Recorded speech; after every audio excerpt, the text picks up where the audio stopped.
सभी बच्चों को हरिओम।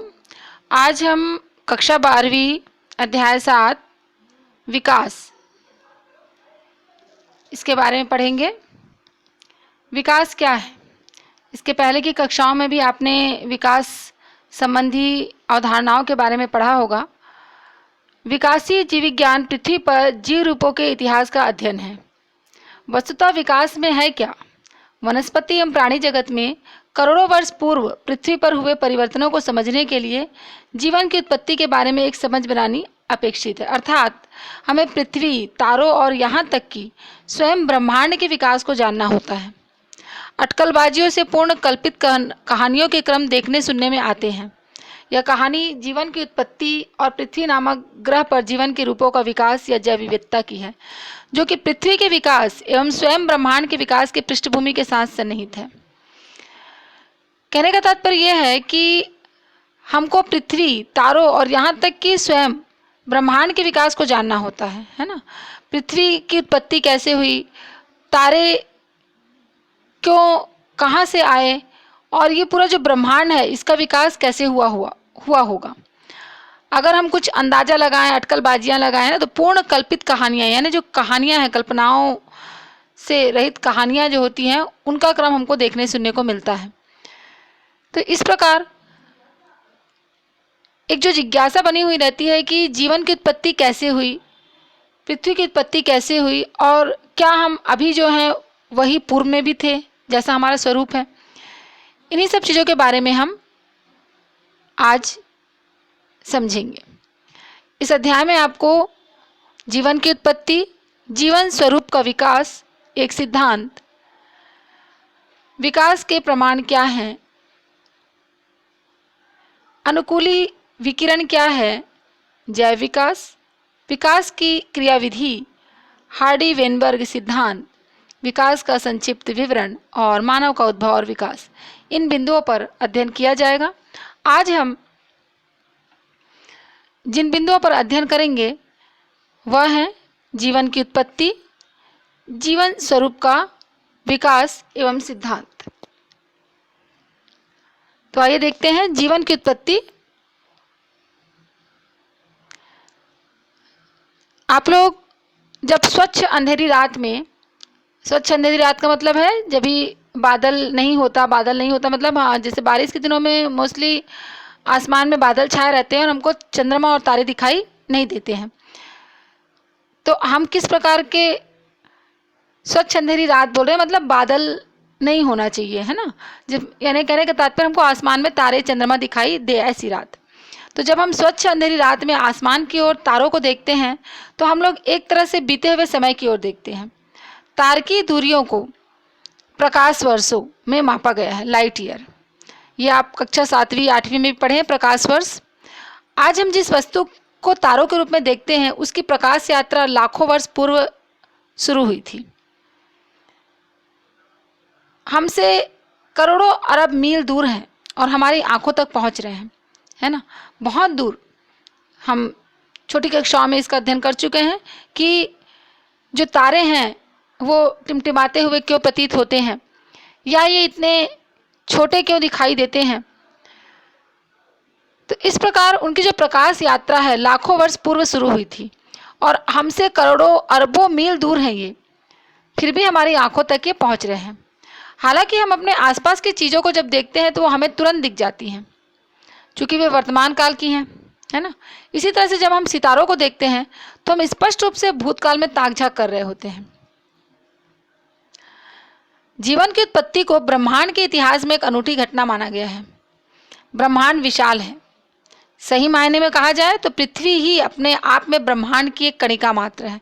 ब्रह्मांड मतलब बहुत बड़ा, विशाल। हम कल्पना भी नहीं कर सकते कि कितना बड़ा होगा, है ना। तो अगर हम पृथ्वी की बात करें तो वो एक कण मात्र है ब्रह्मांड का। अब अगर पृथ्वी बोलते हैं तो पृथ्वी भी बहुत बड़ा है ना। लेकिन इतना बड़ा होने के बावजूद हमने संख्या क्या दी उसको, एक कण की। तो अंदाजा लगा सकते हैं कि ब्रह्मांड कितना बड़ा होगा। तो पृथ्वी अपने आप में ब्रह्मांड का एक कणिका मात्र है। ब्रह्मांड अत्यंत ही प्राचीन, लगभग 20 करोड़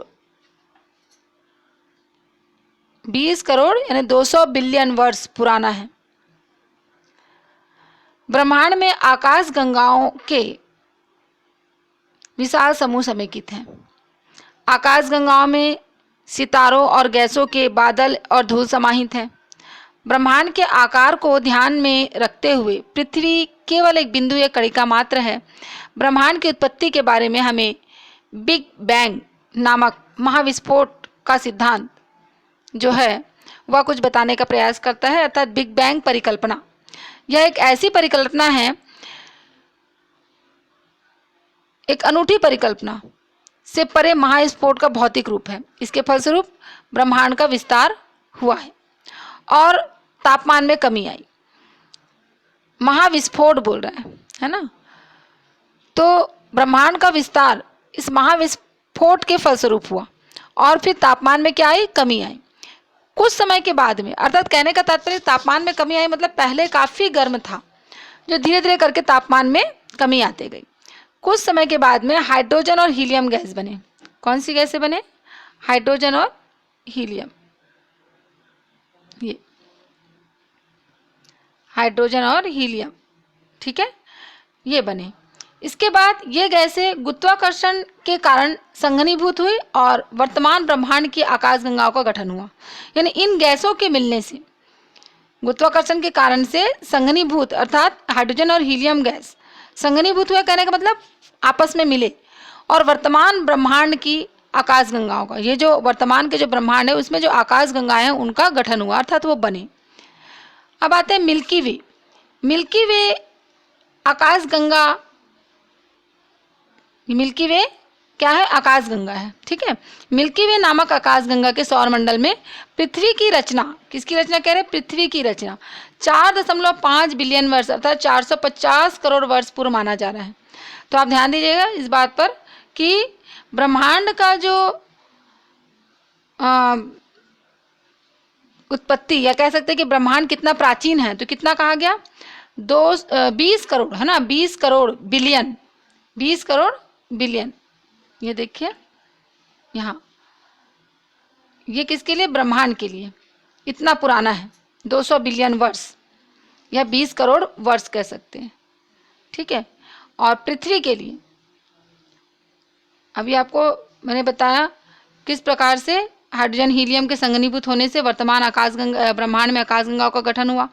फिर मिल्की वे जो नामक आकाशगंगा है उसके सौर मंडल में पृथ्वी की रचना, कितना? 4.5 बिलियन वर्ष अर्थात कितने करोड़? 450। तो पृथ्वी की रचना को 450 करोड़ वर्ष पूर्व माना जाता है। प्रारंभिक अवस्था में पृथ्वी पर वायुमंडल नहीं था। एक चीज और बता दूं आपको, ब्रह्मांड की रचना 20,000 करोड़ वर्ष पूर्व, और उसके बाद कितने सालों बाद फिर पृथ्वी की रचना। तो पृथ्वी की रचना मात्र उसकी तुलना में देखा जाए, ब्रह्मांड की तुलना में तो काफी, यानी 450 करोड़ वर्ष ही हुए हैं, है ना। देखा जाए तो ऐसा 450 करोड़ वर्ष कहने मात्र में बहुत है, लेकिन ब्रह्मांड की तुलना में यह कम है। 450 करोड़, 20,000 करोड़ वर्ष पूर्व ब्रह्मांड की उत्पत्ति हुई है, जबकि पृथ्वी की उत्पत्ति मात्र 450 करोड़ वर्ष ही हुए हैं। प्रारंभिक अवस्था में पृथ्वी पर वायुमंडल नहीं था, कोई वायुमंडल नहीं था, ठीक है। जल, वाष्प, मीथेन, कार्बन डाइऑक्साइड और अमोनिया आदि धरातल को ढकने वाले गलित पदार्थों से निर्मुक्त हुई। आदि धरातल, आदि मतलब प्राचीन, ठीक है, आदि मतलब प्राचीन है यहाँ पर। तो पृथ्वी पर कोई वायुमंडल नहीं था। क्या क्या? जल, वाष्प और मीथेन, कार्बन डाइऑक्साइड और अमोनिया आदि धरातल को, आदि धरातल प्राचीन भी कह सकते हो, और इसके अलावा और भी कुछ पदार्थ थे जो धरातल को ढकने वाले गलित पदार्थों से, यानी जो पृथ्वी को ढक रहे थे, पृथ्वी के धरातल को ढक रहे थे, गलने वाले पदार्थों से निर्मुक्त हुई थी, ठीक है। सूर्य से आने वाली जो पराबैंगनी किरणें, जिसको अल्ट्रावायलेट रेज भी कहते हैं, सूर्य से आने वाली जो पराबैंगनी किरणों ने पानी को किसमें? H2 और O2 में तोड़ दिया, यानी हाइड्रोजन और ऑक्सीजन में। आप लोग जब इसका पानी का H2O, ये है ना पानी का अणु सूत्र। तो जब हम इसको विखंडित करते हैं तो क्या लिखते हैं, H2 प्लस O2। ठीक है, यही बता रहे हैं कि ये कैसे हुआ। सूर्य से आने वाली जो पराबैंगनी किरणें, अल्ट्रावायलेट रेज है, वो ही H2O अर्थात पानी को किसमें तोड़ रहा है, हाइड्रोजन में और ऑक्सीजन में विखंडित कर देता है, तथा हल्की H2 मुक्त हो गई, तथा हल्की H2 मुक्त हो गई यहाँ पर। यानी ये दोनों जो है वो किस रूप में, गैस के रूप में, हाइड्रोजन और ऑक्सीजन। ठीक है, ये मुक्त हो गया। अब ऑक्सीजन ने अमोनिया, रहा क्या, ऑक्सीजन, ये ऑक्सीजन ने अमोनिया और मीथेन के साथ मिलकर, किसके साथ, अमोनिया और मीथेन के साथ मिलकर पानी, कार्बन डाइऑक्साइड तथा अन्य गैसों आदि की रचना कर दी। देखो किसके साथ मिला रहे हैं हम लोग, ऑक्सीजन ने अमोनिया के साथ और मीथेन के साथ। मीथेन का सूत्र क्या है, CH4, ठीक है, और अमोनिया NH3, है ना। इनके साथ मिलकर के पानी किसका, तो O जोड़ रहे हो आप, O2 है ना आपके पास, H2 मुक्त हो गया, तो H2 प्लस O2 पानी की रचना, कार्बन डाइऑक्साइड की रचना, यहाँ सब में देखो कार्बन, ये कार्बन है और ये हाइड्रोजन है, हाइड्रोजन भी कार्बन के साथ मिलकर मीथेन बना रहा है, यहाँ पर भी हाइड्रोजन जो है वो नाइट्रोजन के साथ मिलकर अमोनिया बना रहा है। तो इस प्रकार ऑक्सीजन ने अमोनिया मीथेन के साथ मिलकर, यहाँ पर आपका ऑक्सीजन ना आकर के यहाँ पर कार्बन डाइऑक्साइड आएगा, यहाँ पर आपका ऑक्सीजन की जगह पर हाइड्रोजन आएगा ना, यहाँ हाइड्रोजन आएगा। ठीक है, H2 तथा O2 जो है आपका विखंडित कर दिया गया, हल्की H2 मुक्त हुई, ऑक्सीजन ने अमोनिया लिखा है तो ऑक्सीजन यहाँ पर नहीं, यहाँ पर हाइड्रोजन आएगा। ठीक है, इसको करेक्ट कर लेंगे। हाइड्रोजन ने अमोनिया एवं मीथेन के साथ मिलकर क्या बनाया, पानी और कार्बन डाई।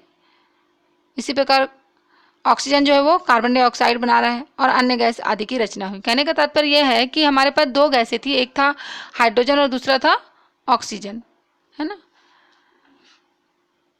जब पानी टूटा तो हमारे पास दो गैसें प्राप्त हुई, क्या, हाइड्रोजन और ऑक्सीजन। अब इन्हीं हाइड्रोजन और ऑक्सीजन जो है वो अन्य पदार्थों के साथ मिल रहे हैं, कार्बन के साथ मिलेंगे तो कार्बन डाइऑक्साइड बन जा रहा है, ऑक्सीजन कार्बन से मिला कार्बन डाइऑक्साइड बन जा रहा है। उसी प्रकार हाइड्रोजन जो है वो कार्बन से मिल रहा है तो वहाँ पर मीथेन हाइड्रोकार्बन्स बन जा रहे हैं, H2 कार्बन जो है वो कार्बन जो है वो हाइड्रोजन के साथ मिल जा रहा है तो मीथेन बन जा रहा है, फिर ऑक्सीजन के साथ मिले तो कार्बन डाइऑक्साइड बन जा रहा है। ठीक है, इस तरीके से अलग अलग पदार्थों का फिर क्या होने लग गया, उत्पत्ति होने लग गई, बनने लग गए। पृथ्वी के चारों ओर ओजोन परत का गठन हुआ।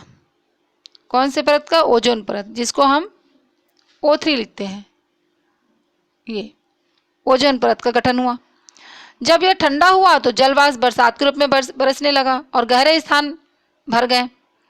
यानी पृथ्वी क्या हो रहा है, धीरे धीरे ठंडा हो रहा है, तो जैसे जैसे वो ठंडा हो रहा है जलवाष्प बरसात के रूप में बरसने लग गए, पानी के रूप में नीचे आने लग गए और गहरे स्थान, जो गड्ढे वाले स्थान थे, उस पर भर गए, जिससे किसकी रचना हो गई, महासागर की रचना हो गई। तो पृथ्वी की उत्पत्ति के लगभग 50 करोड़ अर्थात 500 मिलियन वर्ष के बाद, अर्थात लगभग 400 करोड़ वर्ष पहले जीवन प्रकट हुआ है। ठीक, अब प्रश्न यह आता है कि क्या जीवन अंतरिक्ष से आया था। तो कुछ वैज्ञानिकों का यह विश्वास है कि अंतरिक्ष से ही आया है। पूर्व ग्रीक विचारकों का मानना है कि जीवन की स्पोर नामक इकाई विभिन्न या अनेक ग्रहों में स्थानांतरित हुई। स्पोर मतलब बीजाणु, बीज, है ना, जो कि अलग अलग ग्रहों में स्थानांतरित हुई है और पृथ्वी जिनमें एक थी। तो कुछ वैज्ञानिकों का ये जो विश्वास था कि अंतरिक्ष से ही आया है, इसी में से जो पुराने जो ग्रीक विचारक थे उनका ये मानना था कि जीवन की स्पोर नामक इकाई यानी बीजाणु नामक इकाई विभिन्न या अनेक ग्रहों में स्थानांतरित हुआ और पृथ्वी इनमें से ही एक था। कुछ खगोल वैज्ञानिक पैनस्पर्मिया सर्व बीजाणु पैनस्पर्मिया को अभी भी अपना मन पसंदीदा सिद्धांत मानते हैं। काफी समय तक यह भी माना जाता रहा कि जीवन क्षयमान और सड़ती हुई सामग्री जैसे कि भूसे, कीचड़ आदि से प्रकट हुआ है। यह स्वतः जनन स्पर्मेंटेनियस जेनरेशन नामक सिद्धांत था। लुईस पास्चर ने सावधानीपूर्वक प्रयोगों को करते हुए यह प्रदर्शित किया कि जीवन पहले से विद्यमान जीवन से ही निकल कर आता है। उसने यह भी प्रदर्शित किया कि पहले से जीवाणु रहित किए गए फ्लास्क में मृत यीस्ट से जीव नहीं पैदा होते। यानी यदि किसी फ्लास्क को जीवाणु रहित कर दिया गया है पहले से, इसमें से सारे जीवाणु क्या कर दिए गए हैं, मार दिए गए हैं, कोई जीवाणु नहीं है उसमें, तो उस फ्लास्क में मृत यीस्ट, अब यीस्ट कैसा है, मृत यीस्ट बोल रहे हैं, तो उसमें से कोई जीव पैदा नहीं होगा। जबकि दूसरे खुले फ्लास्क में मृत यीस्ट को रखने से कुछ समय बाद नए जीव आ जाते हैं। इस प्रकार से स्वतः जनन सिद्धांत को एक बार सदा के लिए खारिज कर दिया गया था। हालांकि इन बातों से यह उत्तर नहीं मिलता कि पृथ्वी पर जीवन सबसे पहले कब आया। देखिए, स्वतः जनन जो वाद है उसमें थोड़ा सा विस्तार से मैं आपको और बता दूं स्वतः जननवाद के बारे में। इस सिद्धांत के अनुसार पृथ्वी पर जीवन की उत्पत्ति निर्जीव और मृत पदार्थों से अचानक हुई है, ऐसा कहा गया था, है ना। जैसे बहुत सारे ग्रीक दार्शनिक थे, थैलिस, अलेक्जेंडर, जेनोफेन, इम्पेडोक्लेस, प्लेटो, अरस्तु आदि इस सिद्धांत के समर्थक थे। और इन्होंने जो बात कही थी, मिस्र की सभ्यता के वासियों का ये मत था कि नील नदी के कीचड़ में मेढक, टोड, सर्प, चूहा, घड़ियाल आदि जीवों को उत्पन्न करने की क्षमता है। इसी प्रकार जॉन रे और निधम जैसे वैज्ञानिकों का भी मानना था कि मच्छर, मक्खी आदि छोटे मोटे जो जीव हैं वो सड़ी वस्तुओं से या फिर चूहे आदि जीव मनुष्य के पसीने से उत्पन्न हुए हैं करके। वॉन हेलमांट ने इस संबंध में अपने प्रमाण प्रस्तुत किए और उन्होंने बताया कि मनुष्य के पसीने युक्त शर्ट को, ध्यान दीजिएगा, मनुष्य के पसीने युक्त शर्ट को, पसीने से तरबतर शर्ट को, कमीज लगातार, है ना, 21 दिनों तक गेहूं के साथ रख दिया जाए तो शर्ट तथा गेहूं द्वारा उत्पन्न गैसों से चूहे उत्पन्न हो जाते हैं, ऐसा उन्होंने बताया था। लेकिन ऐसा कुछ भी नहीं था। ये क्यों हुआ था? ये इसलिए हुआ था कि जो पसीने युक्त शर्ट जो है उसको 21 दिनों तक गेहूं के साथ तो रख दिया गया और वहां पर क्या देख रहे हैं, कुछ दिन बाद चूहे आ गए। तो चूहे कुछ उस शर्ट के कारण नहीं आए थे, चूहे वहां पर गेहूं के कारण आए थे। गेहूं मौजूद होने के कारण वहां पर चूहे आए थे। तो ये जो सिद्धांत था 17वीं शताब्दी तक मान्य रहा, परंतु 17वीं, 18वीं और 19वीं शताब्दी में अनेक वैज्ञानिकों ने इस सिद्धांत को गलत प्रमाणित किया और उन्होंने प्रमाणित किया कि नए जीव की उत्पत्ति पुराने जीव से ही हो सकती है, अर्थात ओमनिस वायवम एक्स ओवो और विवो। Harvey, T H. Huxley, Francesco Redi, Lazzaro, Spallanzani और लुईस पास्चर आदि वैज्ञानिकों में प्रमुख है, इन वैज्ञानिकों में प्रमुख है और वैज्ञानिक आधार नहीं होने के कारण इस सिद्धांत को मान्यता भी नहीं मिली थी। तो इस तरीके से ये कहा जाना कि निर्जीव मृत पदार्थों से अकस्मात हुई है जीवन की उत्पत्ति, तो ये पूर्णतया गलत साबित हो गया था। इसी प्रकार और भी कई सिद्धांत आए थे, विशिष्ट सृष्टिवाद, धार्मिकवाद और आधुनिक परिस्थितियों का स्थिरतावाद, जीवात, जीवोत्पत्ति के सिद्धांत, ऐसे कई सारे और भी वाद आए। तो यहाँ पर रूस के एक ओपेरिन और इंग्लैंड के हाल्डेन नामक वैज्ञानिकों ने भी ये प्रस्तावित किया था कि जीवन का पहला स्वरूप पूर्व विद्यमान जीवन रहित कार्बनिक अणु, उदाहरण जैसे आरएनए है, प्रोटीन है इत्यादि से आया हुआ हो सकता है और जीवन की यह रचना उस रासायनिक विकास के बाद घटित हुई थी जिसमें अकार्बनिक संगठकों में विविध कार्बनिक अणु का गठन हो चुका था। तो यहाँ पर मैं आपको एक मिलर के प्रयोग का आरेखी निरूपण दिया हुआ है। इसको बताने के पहले मैं आपको जो फ्रांसिस्को रेडी के बारे में आया था उसके बारे में विस्तार पूर्वक बताऊंगी। फ्रांसिस्को रेडी, लुईस पास्चर ने किस प्रकार अपने प्रयोग किए थे, उन्होंने क्या बताने का प्रयास किया था, ब्रह्मांड या बीजाणुवाद को भी मैं विस्तार पूर्वक और आकस्मिक अकार्बनिक उत्पत्तिवाद को भी विस्तार पूर्वक बताने के पश्चात ही आपको मिलर यूरे के प्रयोग के बारे में बताऊंगी। अगले वीडियो लेसन में मैं आपको जितने सिद्धांत अभी मैं बोल रही थी उनके बारे में विस्तार पूर्वक बताऊंगी। यहाँ पर उम्मीद है आप लोगों को इतना अच्छे से समझ में आ गया होगा। धन्यवाद।